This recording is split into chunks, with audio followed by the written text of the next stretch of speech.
Welcome to Soundbreaker. I'm your host, Bob Shammy, and we're about to break the silence. Join me as we go behind the scenes and meet some of the most influential names in the music industry. Get ready for remarkable success stories that break the norms and defy the odds. From dreams to success, from challenges to victory. An exclusive backstage pass into the lives of music trailblazers as they create their own path to success. This is Soundbreaker.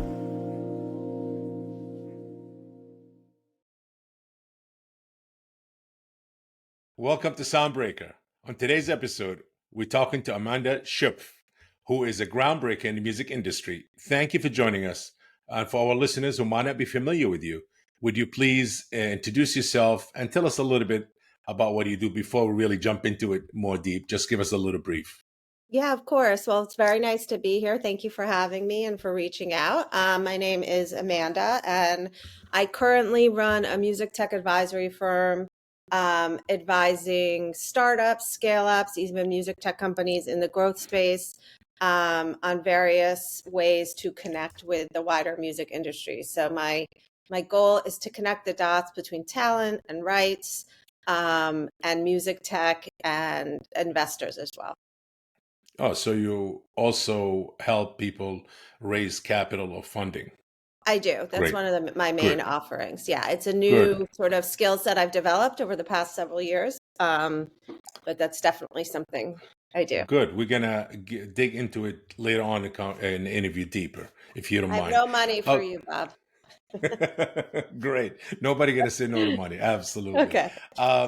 So let's start with, how did you get started in the music industry? Yeah, so I've been a lover of music for a very long time, since I can remember. I went to Amherst College, and while I was there, I actually got cut from the soccer team and ended up being a DJ in-house at the radio station. So that's how I got into DJing. Did that, as well as ended up DJing like the parties and live events and stuff like that. When I graduated, I came back to New York City. I got a master's from NYU Steinhardt School of Education in music tech, but a very different music tech than we speak about now. I would say in the original form of music tech, which is really the tools one used to create music. Correct. From there, went to Sony Music Studios as an assistant engineer. And I don't think at the time I realized I was in the quote unquote music industry, but I guess that was like my first entry into the actual industry, right? Being in the room with, yeah, go ahead. No. I mean, to me, being a DJ is always fascinating. I've been in the music business for a long time myself, had a record label, but I always wanted to learn how to DJ. So what made you, like when you went to college, like did you have the turntables? They had the whole thing set up?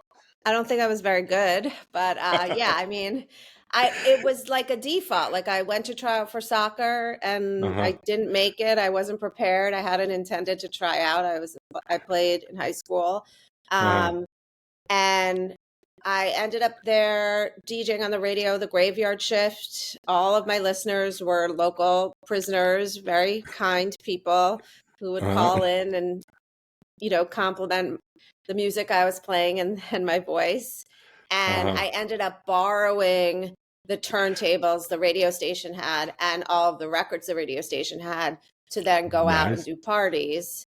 Wow. And it just worked. And then eventually I convinced my dad to buy my own turntables and I started collecting my own records. I was going to say that. You must have a massive or huge vinyl collection. I did.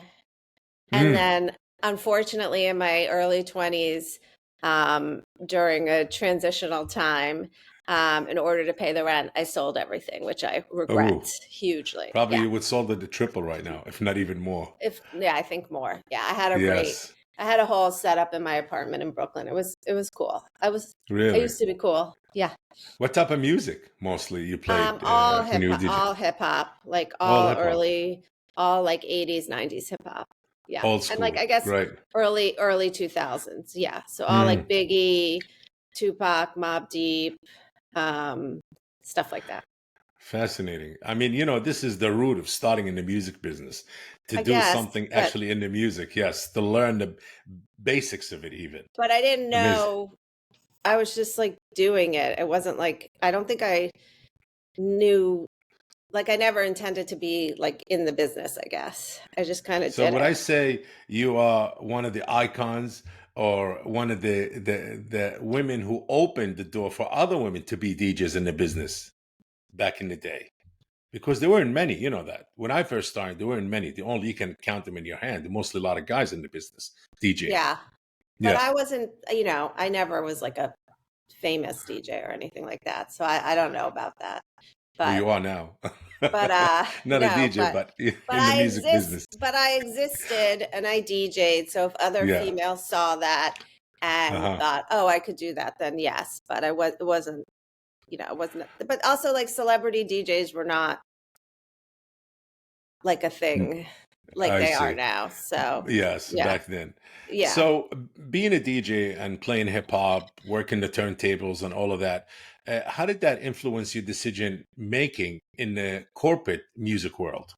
Because a big Yes. transition from that end to the other end. So how did it affect my decision about going into the corporate world, or how does it affect the way I sort of behave in the corporate world? I just want to clarify that Well, question. I would say, um, how should I say, paving the path or the way. Like, how did that make certain decision? Being a DJ, obviously you're in Yeah. college, and kind of helped you to advance yourself in the music corporate world. So I think just having been a DJ and having been an engineer and spending a lot of time in the studio watching people making records and doing my best to help people make records, because I was not a stellar engineer either, Mm, um, really gave me the ability to communicate well with creatives, that's the and key. really authentically be like an ally and someone who actually understands the process that they go through to make music. And Yes. I think when I first started in the quote unquote like corporate world, it was in music publishing, and my Yeah. job was to work with writers and producers as an artist to help them collaborate, create songs, and then if they weren't artists themselves releasing the songs, to pitch those songs to other artists for placement. And I think, I just like it struck a chord with a lot of the people that I went to sign, Mm, that I could sort of speak their language. And then also it gave me a lot of problem solving abilities when they would call me from the studio, or certain things would happen that maybe somebody who hadn't had that experience wouldn't understand, but I understood sort of everything they were talking about and you maybe had spoke some the lingo. solutions. Absolutely. Yeah. You spoke the lingo and you understood everything, what's going on. Yes. Yeah. And that Hold on. Let me just sometimes fix is the these. missing. That's okay. Yeah. Sometimes that's the missing connect key between people in the music corporate side and the artist who Yeah. are, yes, For absolutely. sure. Absolutely. Yeah. Um, you've been around some incredible names, such Pharrell, Mark Robinson, John Legend. And can you share some memorable moments that working with one of these iconic artists? Yeah. You mean to say Mark Ronson, but What did I say, Mike? I'm sorry, Robinson. No, Ronson. I'm sorry. no, Thank you for it's fine. correcting me. Thank you for Okay, that's why I'm correcting me. here.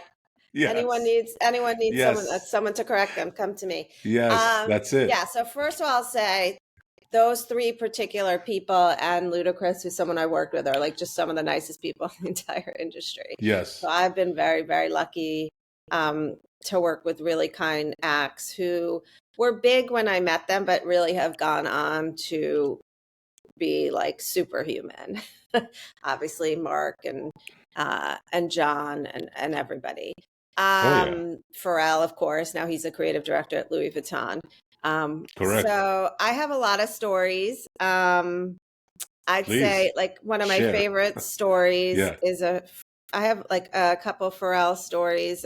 When I worked with Pharrell at Sony, I was an assistant engineer. So I was like the lowest on the food chain you could get. That is like running errands for people, cleaning the studios, um, yes, doing patch bays and SSL stuff, but you were really assisting the engineer and you were really assisting the room. Yeah. And Pharrell at the time was working on a mixtape called In My Mind, that he was doing in conjunction with DJ Drama. And he's just the nicest human being in the world. And there was a song called Shine. I think it's called Shine. I have to look back. And he needed like a female talking voice. And he asked me to do it. And so I spoke in the song. I don't sing or anything like that. But the story is, at some point, he was able to, no surprise, get supermodel Karolina Kurkova to replace my vocals. And when she came into the studio, he kind of like pulled me aside and he's like, we're going to replace your vocals. Like, I'm sorry. You know, like he was just like so nice about it. Like, didn't want to hurt my feelings. I'm like, I get it. It's Karolina Kurkova. Like, go do your thing. And just was like a really nice guy about it. And it was really fun. I don't have those demos or anything like that. That would be cool to hear. The mixtape's really good. Yeah. It's one story. And the second one, you said two, so that's enough. Well, I have a few. I mean, I can give I give John credit for turning me on to Virgin America, which doesn't exist anymore. But there was a time I was working with him independently and flying between New York and LA. And at the time he was booking his own flights. He probably still is today. He's just like that kind of like down to earth guy. Maybe not with 4 kids, but and I remember him helping me book a flight on Virgin America, and then that became like my absolute favorite airline until they sold it to Alaska. So we're with the John Legend. Yeah. So thank you. He's a great travel assistant. Yeah. Your journey, obviously, it took you from Sony to Ingroove, which is Universal, and now running your own company. How did that experience working for such major companies or major distribution company or labels shape your approach as a business owner? So, I essentially operate my business, I would say almost like completely opposite of any of the way any of those major corporations function. And I don't know if that's like intentional or not, but I operate my business very much on gut and sort of flow, meaning not every day is planned out. I don't have, a super fancy tracking system for my to-dos and my KPIs and all of these things, nor do I overthink. Let's say if I'm taking on a new client, whereas if you're signing an act to a publisher or distributor or label, there's like a huge vetting process that you go through, which I completely understand because usually you're giving in advance and you really need to analyze the economics of the deal as well as understand the talent and the team. And there's lots of dynamics before you want to make an investment.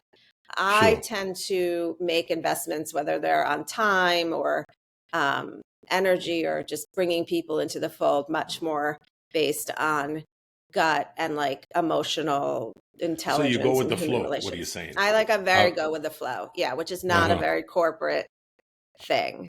And it helped you. It helped you a lot. I mean, it's working for me, but I'm not saying it's the best. I'm not saying you should. I'm not. I don't want to tell anyone to just sort of like wake up model every morning and then just figure out what we're going to do. It might not work for everyone, but for me, it works. I know what my priorities are. I take a lot of notes. You'll see I have like 10 notepads and then I have like notes in my calendar and stuff like that. I've tried to use like programs, like Monday.com, and at Ingrooves we had Salesforce. I've tried to use more systems, I guess, but I find them to be restricting. Interesting. For me. Yeah. Yes. Listen, I mean, it's always you do what works for you. And that's in any business, especially in the music business, but anything, like if you do what works for you. Everybody's experience is totally different. Yes. Yeah. Yes. And also, like, I don't always know what I'm going to need to attend to on a particular day. Like I can go into a day, intending to execute on certain things. And then all of a sudden I get a phone call from a client, and it just the whole day shifts. So Changes everything. yeah. Okay. You worked while you working in Ingrooves was marked by significant changes in the industry. And how did you adapt to these shifts that took place? And you learned from that experience. And how did you learn from it? Or what did you learn from it, I should say? Yeah. So when I was at Ingrooves, I Yeah. have to say I was in the more like traditional vertical of the company. So I went into the rights services team, which is essentially publishing and neighboring rights. And Hmm. I wouldn't say that that particular team at the time was on like the forefront of technology. It was really just, I would say, like a rights services division within a larger technology uh, technology company.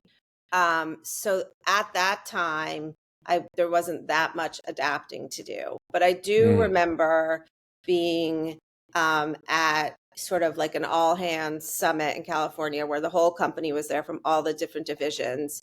And I Yeah. remember attending a lot of seminars there, specifically one on YouTube Content ID and what that meant for monetization and how that worked. And at the time, I had no idea what they were like talking about. YouTube Content ID was not just a Something on part the of my menu. everyday Yes. vocabulary Yeah. yet. Um, although I would go on and to this day, work with YouTube Content ID very closely. So they Yes. certainly were on it, at Back the then. early stages. Yes. Yeah. Yeah. And I'm sure many other people were too. My mind just hadn't like quite shifted into that world yet. And I hadn't been Got it. working in that space. Yeah. I was still very much in like a creative space. Whereas now I am a creative person, but I'm much more on business and strategy and rights and royalties and I remember things like Ingroove that. started as a vinyl distributor back in the day, weren't they? When I'm they not first started. sure. I think so, if I'm I not mean, it's mistaken. always Yeah. But they grew Pro fast. They were on right, it. and then they had Yeah. right, probably because I think they had either acquired or started a company called Fontana, which I think was their distribution, their physical distribution arm. Oh, so Um, that's what got them into certain stores and certain things. Yeah, I yeah, guess. I'm not sure. But they I were doing never. things that different. Yeah, a little bit different. They were like the Yeah, new hip company. the Yeah. founder, Rob, um, he's gone on to start numerous other successful technology companies after Ingrooves. So I didn't get Cool. a lot of crossover with him, but yeah, he's definitely an entrepreneur in the space and was doing things first. Well, talk about a little bit of your personal balancing motherhood and Yeah, with a successful career is a remarkable achievement. I could tell you that. thank you. And you It's know, exhausting. kids always more attached to the mom than the dad. I could say that myself. And for our listeners who are also parents, and like, can you share some of the insights or some tips? How do you manage the balance between being a mom and also being and thriving in your career and your business? Yeah. So, first of all, full disclosure to everyone watching this, as I said to Bob before we started this conversation, She heads did. up. She did. My child came home from sick school today. He's Yeah. very upset that I'm doing this Yes. interview and not with him, and he may burst in anytime. Somehow That's he's in fine. his room quiet right now, but anything can change. So, just Yes. to say, I deal with it every day. I often feel like I am not thriving at either, frankly. There are many times that I'm, on my phone or working when he wants my attention, or I'm with him and I am missing work things. You really just like get up every day and do the best that you can do. I mean, Hmm. my son is more important than my work at the end of the day, 100%. So when push comes to shove, I'm always going to choose him and my family over work. I'm lucky, I guess, that I'm in a position to do that. He's 7 years old. I've been picking him up and dropping him off at school every day for his school years, and I hope to be able to Yeah. continue to do that. But, last week I was in Amsterdam for ADE. I left for Yeah. How was four that? days. Yeah. It was great, but at the airport, I was texting my husband saying I feel so bad for leaving for 4 days. Like I felt very guilty, but Yes. they survived. I got a lot of With work done. You know, So maybe I don't give my son and maybe I don't give them enough credit, and it's more me who's like missing. But you just do the best you can. I don't have any, like, I really don't have any like So what are you groundbreaking saying to our advice, listeners?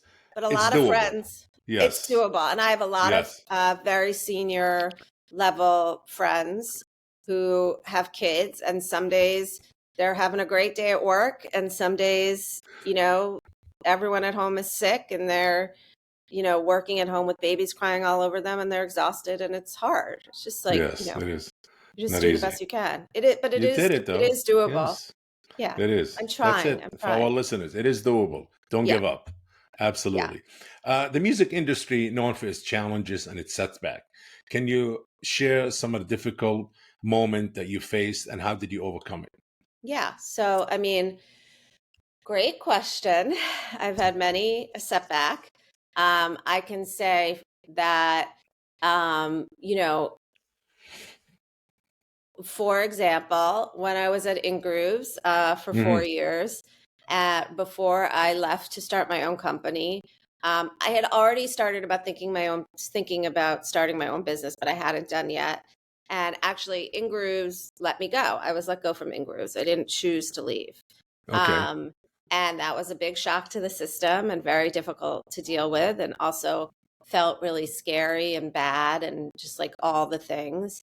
But in the end, I was able to sort of turn it around and build the company that I have now.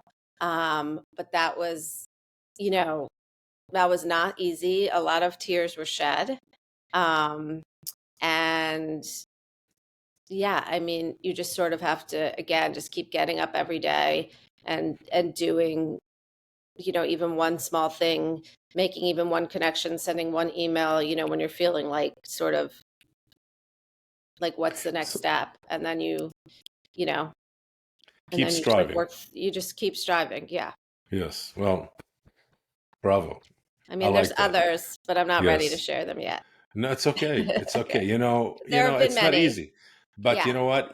I mean, that's what the whole show is about, the Soundbreakers and the inspiration, the stories. Like, it's not everybody complain. I complain many times and people complain, oh, it's not easy. I've been through it all and I know it's just about getting up, as you say, and keep doing. As long as you go one step forward every day, half a step, as long as you Yeah. could keep going Like forward. literally Yes. anything. Yeah. I Yes. Yeah. mean, Absolutely. yeah. And also like leaning on your friends and your network and Yes. not being afraid to ask for help. Yes. Yeah. That's very inspiring. Um, in your opinion, what is the most common misconception about the music business or the music industry? That it's like super fun and glamorous, of which it Which is can be not. a small Yes. percent of the time, but mostly Yes. it's a literal, constant, exhausting hustle, to the Yes. point that I am sometimes shocked that records get released. Like, if you knew the process, like if everyone really knew what it takes to, Mhm. create, distribute, and promote a Yes. record, you'd be shocked that Yeah. so much music is out in the world. Mm. Yes. It Yes. has, of Yes. course, amazing moments, amazing people, fun stuff to Yes. do, but it's a lot of work. And there's really no shutting off. It's not like I stop on the weekends. Yes. Um, it just keeps going. That's it. Yes, yes. Yeah. I hope I'm not asking the same question again, but I would talk about collaboration, and Yeah. collaboration is basically one of the key elements in our business. It's one of the main things. Could you share a memorable collaboration or story with someone that you work with that left an impact on you till this day? Yeah. So I was thinking about this earlier, and my mind is not going to one specific collaboration, but what I Yeah. can say about collaboration is that it exists in everything we do. So, for Correct. example, if I am representing an artist or a producer or a writer, and that Hmm. person has worked on a song with 3 or 4 other people, and we Hmm. go in to negotiate splits, that is Yes. like a collaboration with all of the managers or representatives of those people, because Yeah. oftentimes there's not alignment on, who should be receiving what percent and who contributed what. And so you're always collaborating with other people in the industry to sort of how do I want to say this? To find a solution, whether it's, finalizing the negotiation of a deal or finalizing song splits or finalizing like a licensing deal of music into a music tech platform. Like, I feel like everything I do is collaboration and is, trying to find a common ground, frankly, and a mutually beneficial situation for whatever parties we're working on. So finding the solution always the key in the collaboration Yes. situation that you. Yeah, I mean, there have been like a few instances where no solution has been found, and that can happen. And unfortunately, that just leaves everyone in a position where they're not getting compensated for the work they've done. I see. Coming to the big question, the big elephant in the room, everybody's scared of technology. And the music business is all about, if it's not broken, why fix it? Technology, as we all know, changed the music business landscape. And how have the advancement in technology influenced your work and in the music industry? Yeah, so it hasn't influenced my workflow because I still use like notepads and pens to get things done.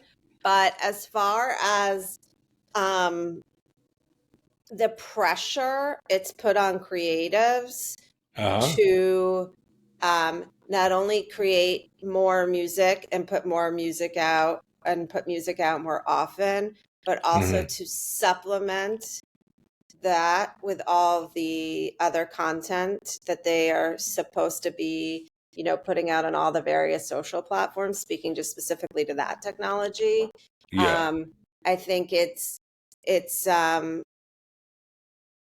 more, it's like there's more pressure for them to manage, and therefore if you're working with creatives, there's more pressure on those people to sort of help them navigate it, because it's very hard to keep up with, and it doesn't always have like the best return on investment. Like, just because you post something on TikTok does not automatically mean you're going to be, a huge TikTok star. Can we add the word AI to technology also? And see how that changed? Yeah, and that, obviously is like the thing that everyone wants to talk about right now. And I talk about it all the time. I've been on numerous panels about it and numerous conferences. I mean, it's here, it's happening. There's good use cases and bad use cases. And I think, we're just going to have to figure it out, but it doesn't really scare me. I mean, I think ideally it's additive, not supplemental. Yes, absolutely. There will be a lot of adjustment and changes, as we've been hearing about and seeing, obviously. But that's part of every technology. Every time there's a new technology, a new wave that comes in of doing things. Yes, absolutely. Yeah, I mean, it's like we all listen to music. Well, I listen to music on Walkmans, then Discmans, then iPods, and now on my phone or on my computer. So it just evolves, and you kind of just go with it. Yeah. So how do you stay updated on the latest trends and innovation that changes in the industry?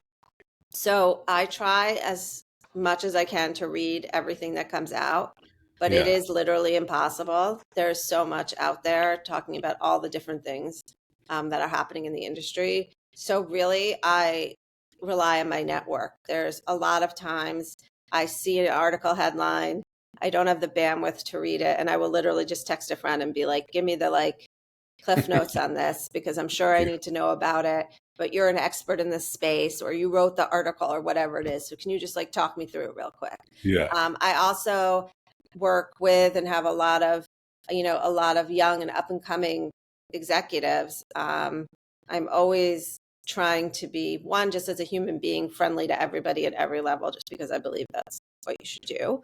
But two, it's like, the younger generation is the generation that's picking things up faster and that Yeah. knows where things are going next. So I'm, even like at Song Trader, I had a very large team. And some people have stayed and some people have left, and they were, I would say on the younger side compared to me. And I still talk to a lot of them all the time, because they just know what's happening and they just have more bandwidth to absorb it. I don't have as much bandwidth, like jumping from work to motherhood to everything else. There's only Yes. so much my brain can hold. You work for Song Trader, or you work with them, with the company, No, or I you're worked still? for them for 2 years. Oh, you did. Okay, Yeah. great, great, Yeah. I know you're going to great. have Paul on. Yeah. I Yes, work directly Paul is with great. Paul.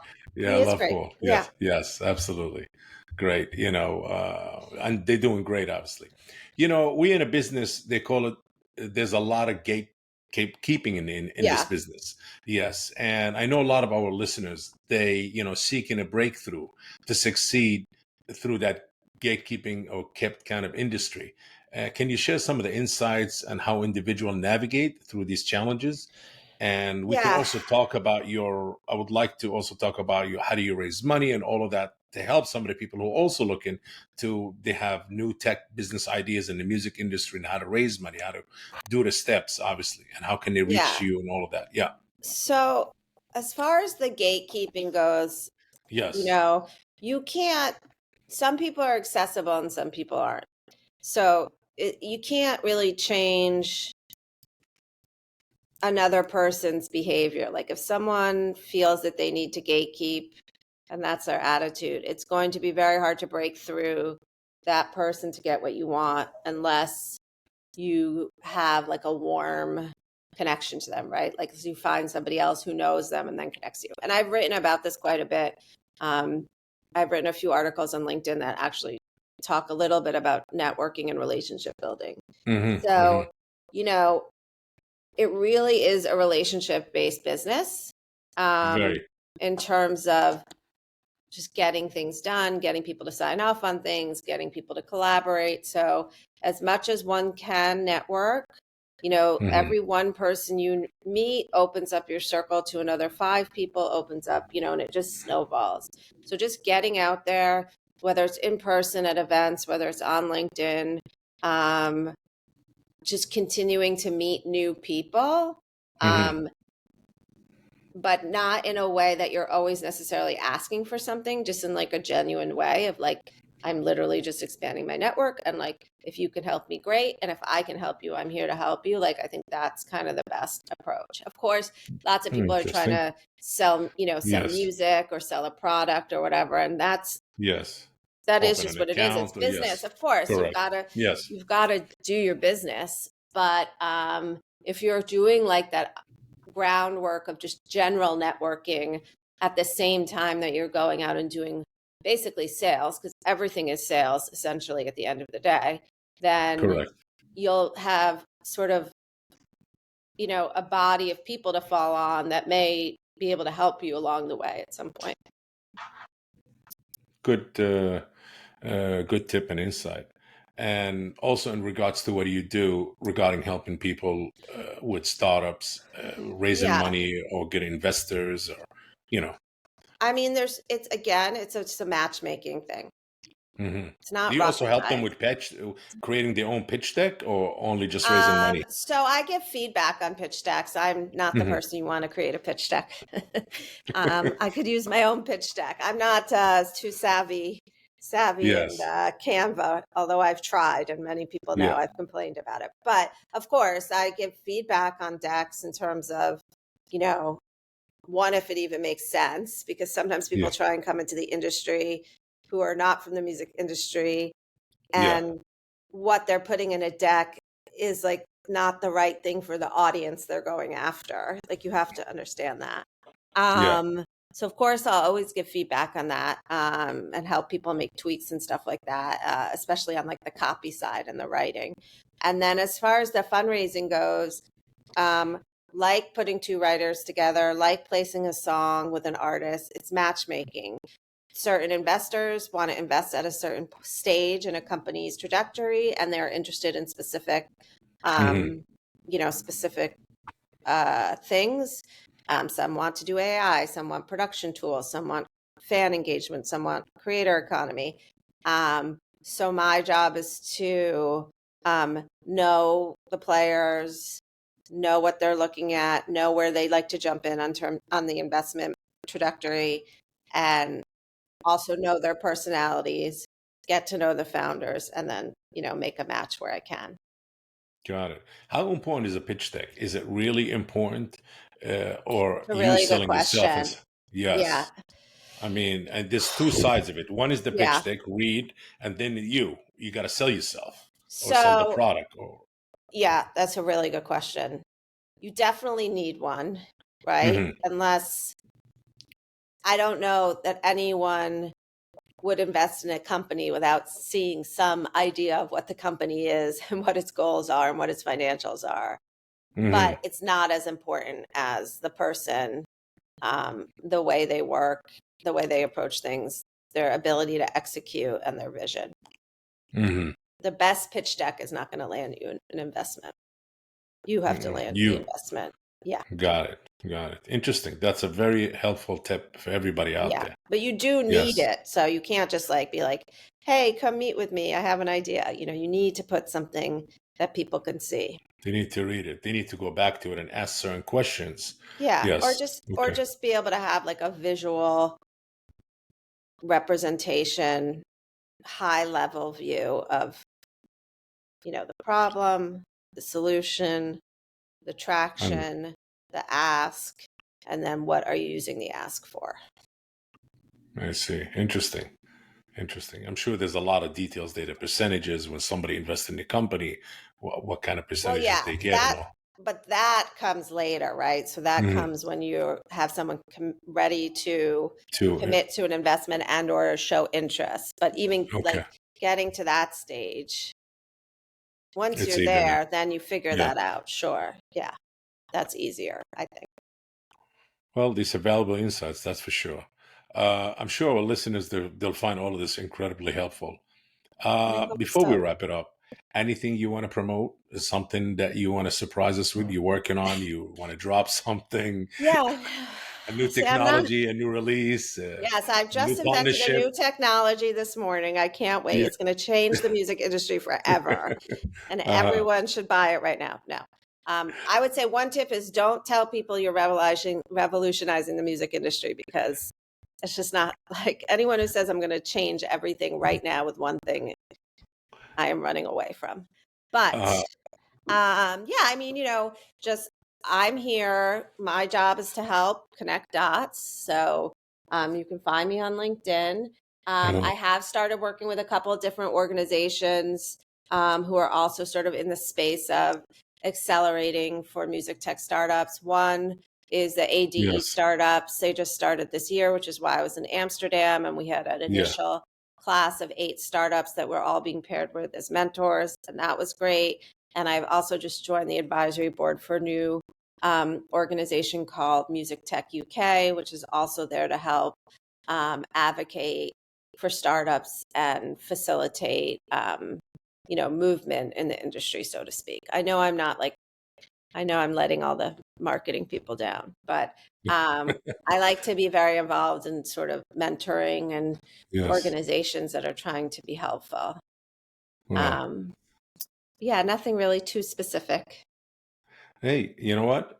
You have a lot of ideas and a lot of tips and a lot of things that people could actually use and help. And we'll put your information anyhow, for sure. Yes. Well, thank you for joining us today. I'm happy And this to be here. Thank concludes, you. yes. And this concludes today's episode of Soundbreakers. Soundbreaker, please make sure to follow us on our social media and stay tuned for our next episode. Thank you and see ya. This podcast is presented by Music Dash, world's first AI-powered independent distribution CMS. If you enjoyed today's episode, make sure to share the Soundbreaker Podcast. And if you are joining us on YouTube, please like this video and subscribe to the channel. Until next time.